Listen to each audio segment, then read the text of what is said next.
All right. Good afternoon, everyone. It's Amanda with the Content Marketing Institute. Thank you so much for joining us for today's live stream. As always, you can find us here pretty much every Monday at noon. And today's live stream is an Ask the CMWorld community. We have such a great community of very generous influencers and experts who are willing to share their expertise, their experience, and their insight with all of you. So we're super excited. We have another great one lined up for today. If you don't know what the Content Marketing Institute is, we are the leading training and education organization for all things content marketing. You can find more at contentmarketinginstitute.com. We have two really great events. We have one coming up called Content Tech Summit. It's coming up June 8th through the 10th. It's all digital. You can find out more at content.tech. So hurry up and sign up. We have plenty of spaces for all of you. And of course, our signature event is Content Marketing World. That's where we get our CMWorld hashtag from.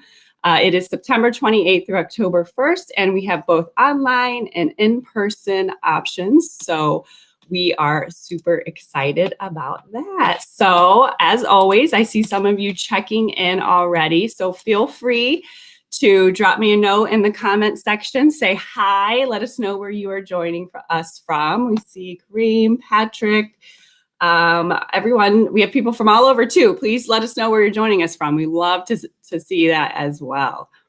All right, today's live stream, we are talking about freelancing. Even before the pandemic, freelancing was one of the fastest growing employment sectors in the world. According to the website, Don't Do It Yourself, there are about 1.1 billion, that's billion freelancers around the world. And that's not expected to slow down now that many people have discovered they kind of like working from home. So if you've taken the leap, or maybe you're just considering striking out on your own today, we have some tips from an expert on how you can be successful at freelancing. All right, so we usually do our question of the day, but I kind of thought we'd do a little discussion of the day. If you are a freelancer, drop us a note and let us know, what are some of your biggest pet peeves as a freelancer? This ought to be, I'm hoping this makes for a little interesting discussion. All right, so let's get to today's guest. It is Michelle Garrett. She is a public relations consultant, a content creator, a blogger, a speaker, an award-winning writer. What else? She's named the top digital PR leader in 2020. Her blog was listed as the top 25 must-read public relations blogs. And she's a founder and the host of the Freelance Chat, which is a super awesome weekly Twitter chat for freelancers and consultants. So welcome, Michelle. Thank you so much for joining us today. Hi, Amanda. So nice to be here. Thank you. Awesome. All right. So I kind of like going along with the pet peeves question. I think this first one that kind of goes along with that. What are some common myths about freelancers or freelancing, I guess, in general? Well, I really think some people see freelancers as kind of fly by night, not reliable, that kind of thing. And I find that to be so interesting because, I am a freelancer by choice, which I think many of us may be. I think there's a perception that people just kind of fall into it and they're just kind of doing it, just for now while they're in between other gigs. But a lot of us are deliberate about it and have made it a career and are extremely reliable, when you need some help. Right. Someone says they're sharing some of their pet peeves. They said our discussion of the day is share with us some of your freelancing pet peeves. Celeste says finding new clients on my own. We'll talk a little bit about that today. Billy says scope creep is number one of my pet peeves. Yeah.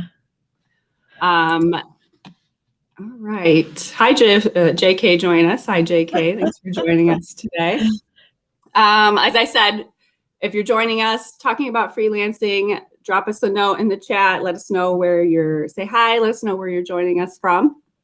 All right. Question number 2. If you finally decide to strike out on your own, what is the best way we talked about to market yourself. How can you find projects that fit your goals? Well, that's a great question. I think that initially, one of the things that I did that worked really well was I told everyone before I even started my own business that I was going out on my own. And so from day one, I had 3 clients lined up just because I told my coworkers that, obviously you can't like tell everyone because some people would probably be upset if they knew you were quitting your job. But you know what I mean? You can kind of tap into your network and just let them know that you're planning to do this and that you'd be looking for some work. And actually, when I left my agency, they even hired me back as a subcontractor. So, that's one way. And I started my business before social media. So, I mean, now that social media is here, that is definitely somewhere that you need to be out there marketing yourself, talking about what you do, and also just kind of engaging with people on chats. Like CMWorld is a great place to meet people on Twitter. And, LinkedIn is great.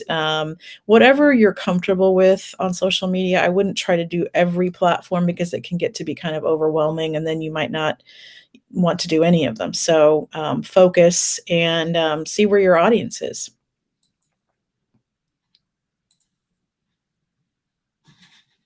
All right. Let's go to our question. It is, all right, where are good places to generate leads and find work opportunities in your business?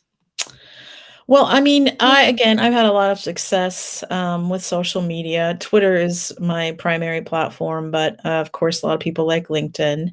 I also think having a blog, regularly, consistently blogging, and then also contributed articles, guest posting. That's been a very successful way for me to also reach new people that might not otherwise, be familiar with my blog or it helps me reach other audiences. Mhm. And a lot of publications are looking for guest posts. So I think that can work really well.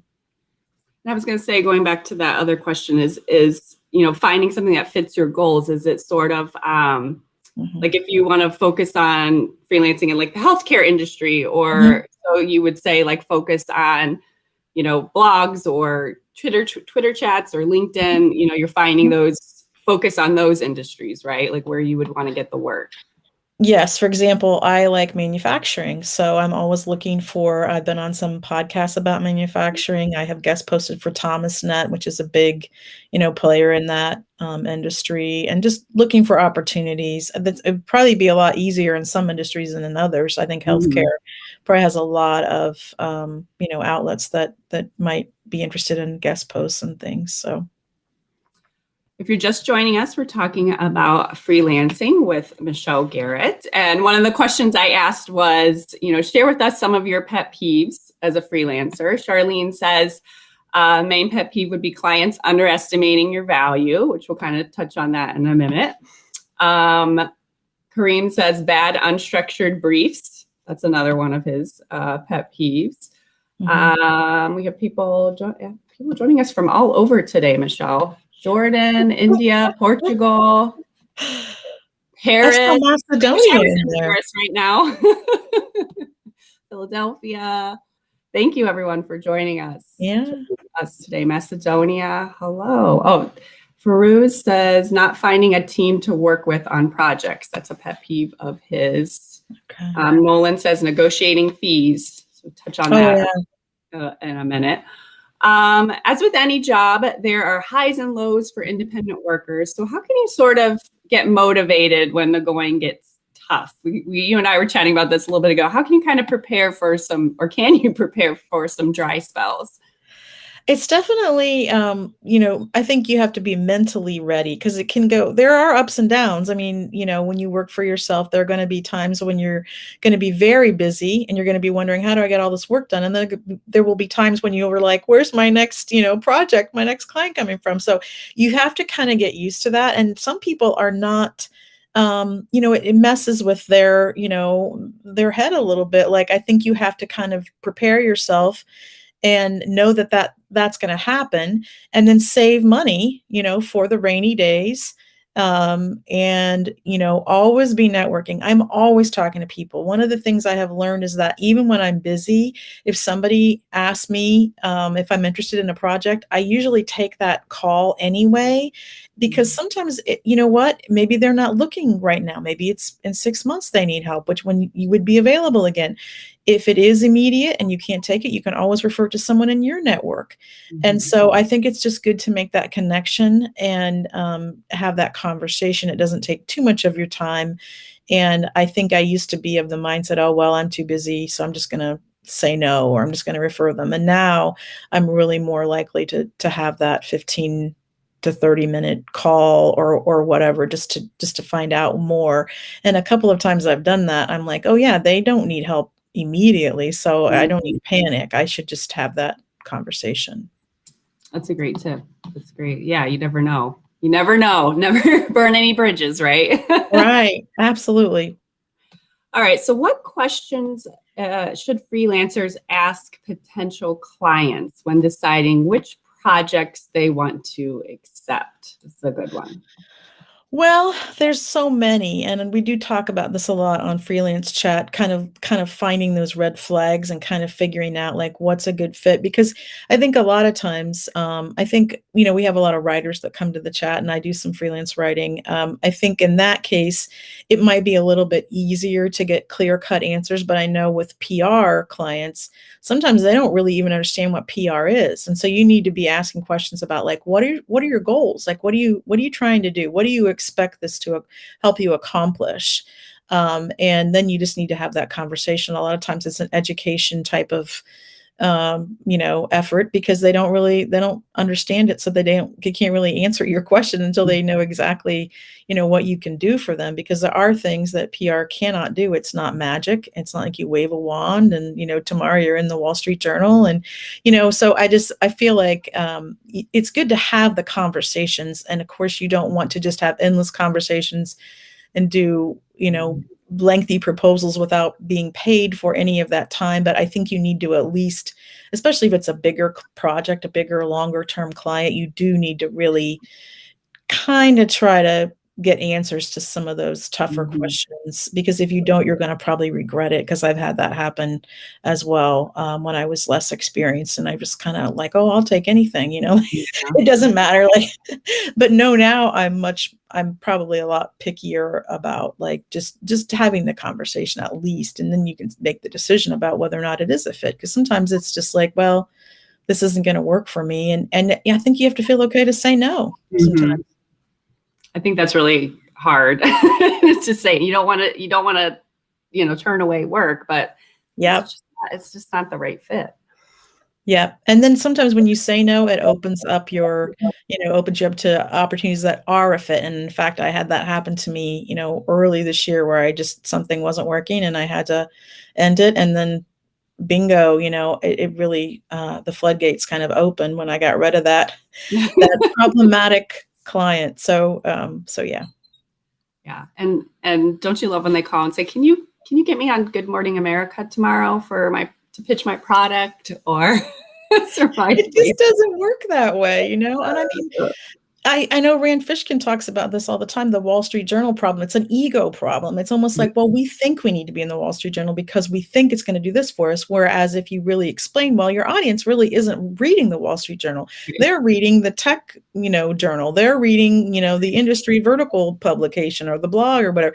So I think if you can just maybe I think education, especially with PR clients, is really a big deal, because it's just, we're just not on the same page a lot of the times, and so I think it's really important to have those conversations and not be afraid of just, you can be nice about it, but just explain, right, like, here's what can happen. And, we don't, we don't control what's published. We don't control what goes on the air. We just, we do our best to get you the opportunity, position you, and help you with your messaging and all those, types of things, but we do not have control over when and what. I mean, that's an ad. So that's just right. That's kind of where you're like, you have an awesome blog where you could probably just be like, here's an article that I wrote on my blog about X, Y, or Z. This will really explain it. So you can point out, like, even without going into a whole lengthy, explanation. Like, just go read this and you can see what's really going on, Yeah. how it really works. Yeah, absolutely. All right, this is the one I think everybody wants to know, everybody talks about. How do you go about determining a standard rate? Should you charge by the month? Should you charge by the hour? Again, I think it varies according to the type of work you do, the type of clients you work with. I mean, I think the goal, at least for me, is to have 1 or 2 retainer clients that you can rely on, hopefully that are, maybe sign up for 6 months or a year, and then you can do projects as you have time. I work by myself. I'm a sole proprietor. I don't have a team. I do sometimes, work with subcontractors, but there's a limit, to how much work I can take. And so, in that situation, I'm really trying to move away from hourly billing, which I think is the advice of many, that are freelance experts would tell you. Billing hourly, it commoditizes what you do, as opposed to projects or retainers. And so we're actually going to be talking about this on the chat this Thursday, on Twitter at noon on Thursday, noon Eastern, hashtag freelance chat. We have a guest that's coming on and she will help us talk about pricing. So it's very relevant. That will be a good one. I think I'm going to tune in for that one. So where else? So we know the freelance chat, we can check you out. Where else can we find you, Michelle? Well, like I said, I'm on Twitter probably far too much just because, there are journalists on Twitter. So for me, in my line of work as a PR pro, I need to be active on there. And so I am on there quite a bit. I'm at PR is Us on Twitter. I do have a blog on my site. And of course, I'm on LinkedIn, of course. And those are some of the best ways to keep up with me. All right. Well, thank you so much for joining us today. What a great, all this great knowledge you're dropping on the audience. I appreciate you taking the time. As she said, she's got her freelance chat coming up Thursday at noon. So be sure to check that out. That'll be a good one. So thank you all for your comments and sharing your pet peeves today. Like seeing all of those. So everyone have a great day and we will see you next Monday.